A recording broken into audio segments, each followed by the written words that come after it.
और मेरा निवेदन सभी मेरी जीजियों से, मेरे जीजाओं से, मेरी बेटियों से, बेटाओं से, मेरी माताओं से, श्रावण के महीने के जितने सोमवार रहें, प्रत्येक सोमवार को शंकर जी का अगर मंदिर जा सको तो ठीक है, ना जा सको तो शिखर का दर्शन, और वो भी ना कर सको तो अपने घर में जो शिवलिंग है उस पर 3 बार, 3 छोटा सा लोटा ले लो, बड़ा लोटा ले लो, कैसा भी, 3 बार शिव जी का नाम लेकर 3 बार जल को अवश्य चढ़ाओ। जितने सोमवार पड़े श्रावण के महीने में आप 3 बार, भले 1 लोटा जल है उसी को रोक रोक कर 3 बार चढ़ाओ, और 3 बार चढ़ाओ। जैसे शिव मंदिर में 3 ताली का नियम है, सावन महीने में 3 लोटा अर्थात 2 लोटा जल पर रुककर 3 बार अगर जल चढ़ाया जाता है तो ब्रह्मा, विष्णु और महेश उस जल को स्वीकार कर कर तेरे घर का भंडार भर दे।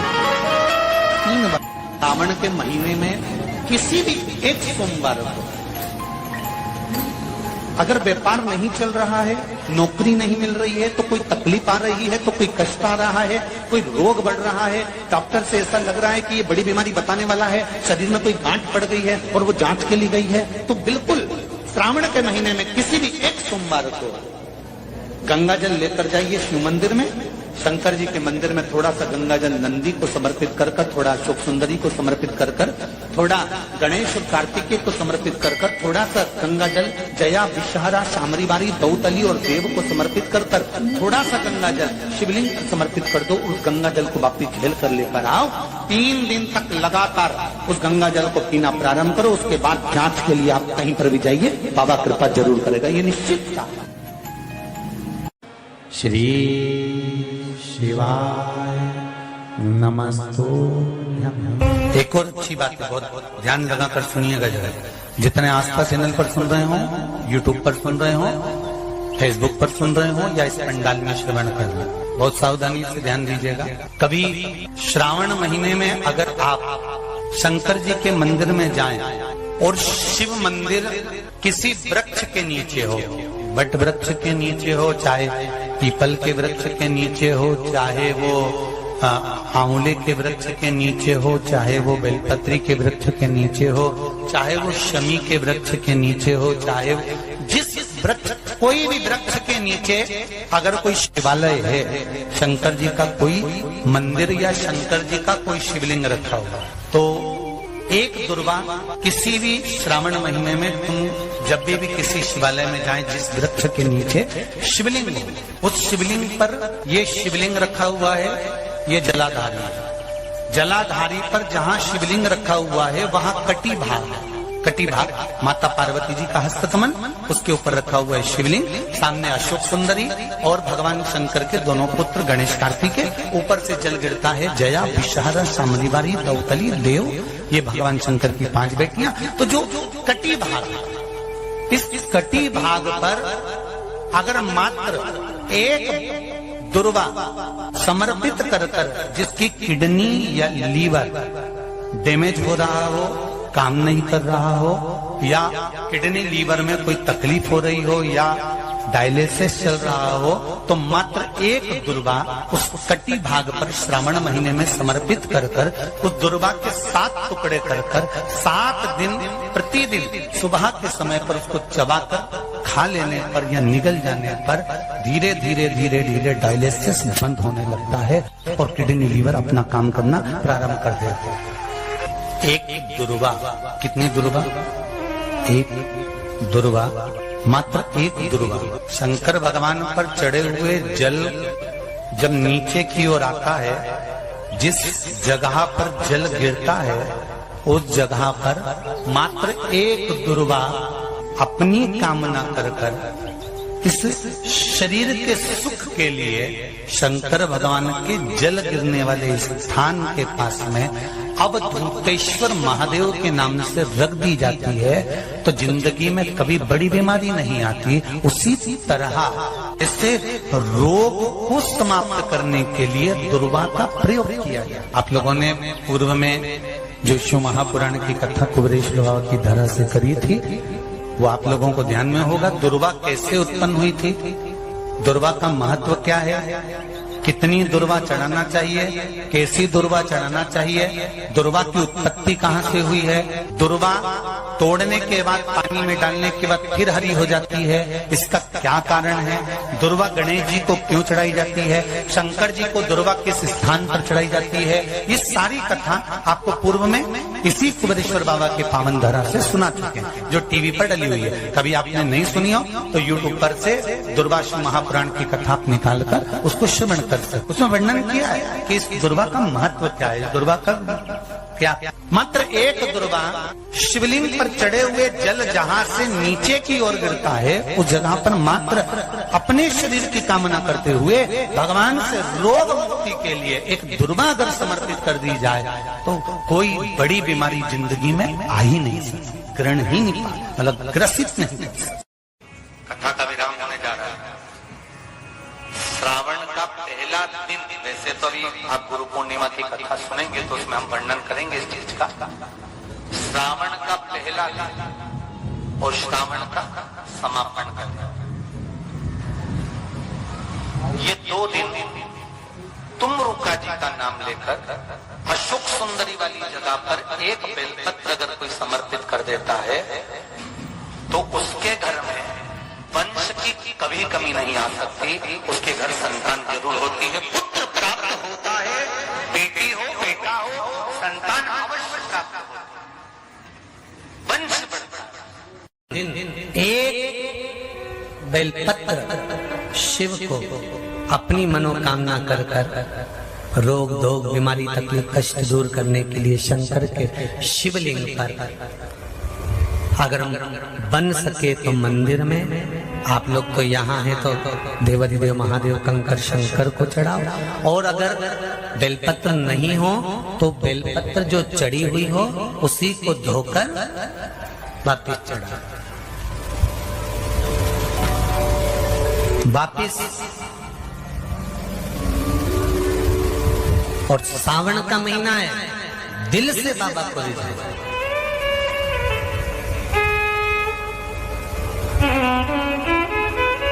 हम धर्म करने के चक्कर में, परमात्मा के भजन के चक्कर में किसी का अपमान ना करें। इसका जो माताएं श्रावण के सोमवार का व्रत करती हैं वो पशुपति व्रत मत करना, जो श्रावण के सोमवार का व्रत नहीं करती हैं वो पशुपति व्रत कर सकती हैं, उनको पशुपति व्रत करने का मना नहीं। पर यदि श्रावण का व्रत आप पहले से करते आ रहे हो, श्रावण महीने का व्रत करते आ रहे हो, या श्रावण के महीने में तुम सोमवार करते आ रहे हो, तो फिर पशुपति व्रत ना करते हुए इसको 1 महीना, भले 2 हुए हो 3 हुए हो 4 हुए हो, रोक दो। फिर अगला जब श्रावण पूर्ण हो जाए फिर जो सोमवार आए फिर चालू कर दो। पर अगर श्रावण का व्रत करते हो तो, और अगर श्रावण का व्रत नहीं करते हो तो पशुपति व्रत चालू है, मना नहीं। श्रावण के महीने में जल चढ़ाने के पात्र 2 कर लो। कितने पात्र कर लो? जम के बोलो जरा। 2 पात्र कर लो, भले 2 हाथ में लेकर मत जाओ, एक के ऊपर एक कलश लेकर जाओ। उसका कारण क्या है? शंकर भगवान ने मां पार्वती के सम्मुख में गंगा का आवाहन करा था, तो गंगा जी ने आकर पूछा था, स्वामी जब पार्वती आपके नजदीक में विराजमान है तो मुझे बुलाने का कारण क्या है?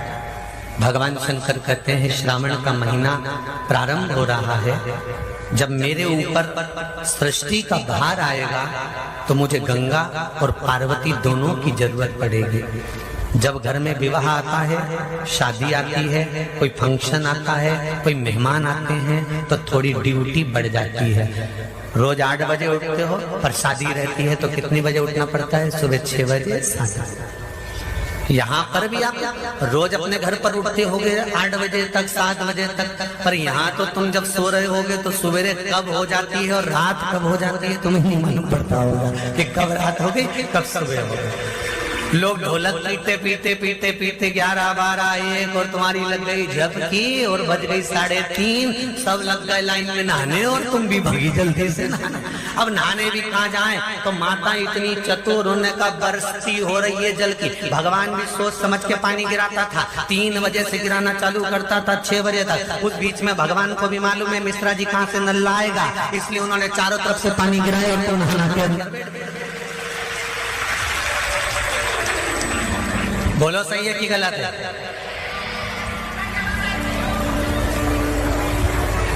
सब बाहर निकली धीरे से, इतनी चतुर, राम जी गजब की चतुर चतुर लोग आया है, गजब।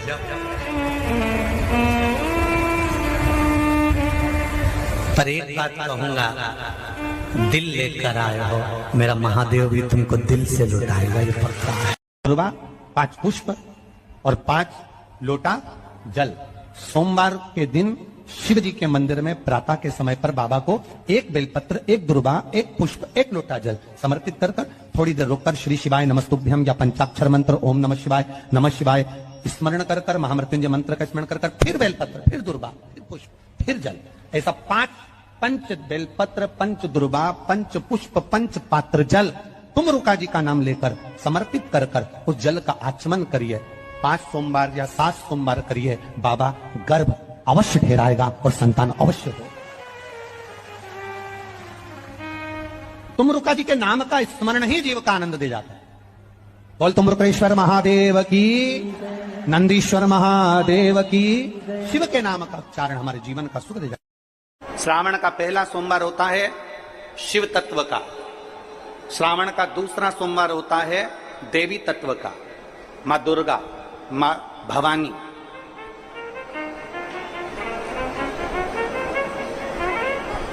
आप लोगों ने शिव पंचायत, शिव महापुराण की कथा पहले बाची आप लोगों ने सुनी होगी, उसमें शिव पंचायत का वर्णन करा था। 5 देव,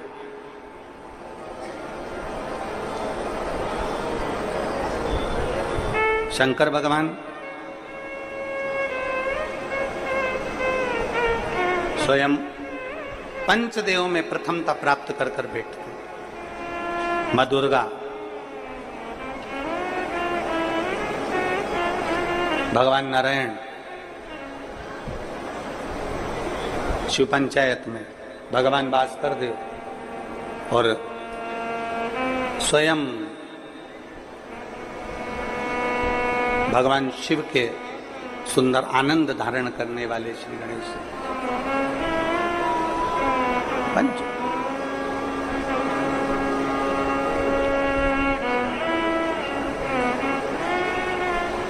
अब प्रथम में शिव, दुर्गा, नारायण, भास्कर देव, गणेश जी, ये सब भगवान शिव की पंचायत के अंतर्गत विराजमान होते हैं और ये 5 सोमवार का फल हमें प्रदान करते हैं। 5 सोमवार।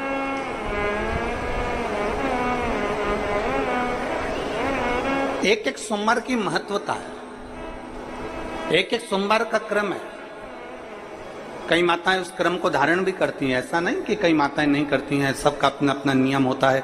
कोई शिव मंदिर में जाता है तो 1 अक्षत, 1 चावल का दाना शिव जी को समर्पित करता है, कोई मंदिर जाता है तो 1 पुष्प शिव जी को समर्पित करता है, कोई मंदिर जाता है तो 1 बेलपत्र शिव जी को समर्पित करता है, कोई मंदिर जाता है तो जल समर्पित करता है। सबका अपना अपना भाव है, जैसे तुम शिव को मना सकते हो। जैसे आप भगवान शंकर को नहीं जा सकते। और मेरा निवेदन सभी मेरी जीजियों से, मेरे जीजाओं से, मेरी बेटियों से, बेटाओं से, मेरी माताओं से, श्रावण के महीने के जितने सोमवार रहें, प्रत्येक सोमवार को शंकर जी का अगर मंदिर जा सको तो ठीक है, ना जा सको तो शिखर का दर्शन, और वो भी ना कर सको तो अपने घर में जो शिवलिंग है उस पर 3 बार, 3 छोटा सा लोटा ले लो, बड़ा लोटा ले लो, कैसा भी 3 बार शिव जी का नाम लेकर 3 बार जल को अवश्य चढ़ाओ। जितने सोमवार पड़े श्रावण के महीने में आप 3 बार, भले 1 लोटा जल है उसी को रोक रोक कर 3 बार चढ़ाओ, और 3 बार चढ़ाओ। जैसे शिव मंदिर में 3 ताली का नियम है, सावन महीने में 3 लोटा अर्थात 2 लोटा जल पर रुककर 3 बार अगर जल चढ़ाया जाता है तो ब्रह्मा, विष्णु और महेश उस जल को स्वीकार कर कर तेरे घर का भंडार भर दे। 3 बार जल। गंगा जल का प्रयोग एक तो पितरों के लिए, दूसरा श्रावण के महीने में किसी भी एक सोमवार को, अगर व्यापार नहीं चल रहा है, नौकरी नहीं मिल रही है, तो कोई तकलीफ आ रही है, तो कोई कष्ट आ रहा है, कोई रोग बढ़ रहा है, डॉक्टर से ऐसा लग रहा है कि ये बड़ी बीमारी बताने वाला है, शरीर में कोई गांठ पड़ गई है और वो जांच के लिए गई है, तो बिल्कुल श्रावण के महीने में किसी भी एक सोमवार को गंगा जल लेकर जाइए शिव मंदिर में।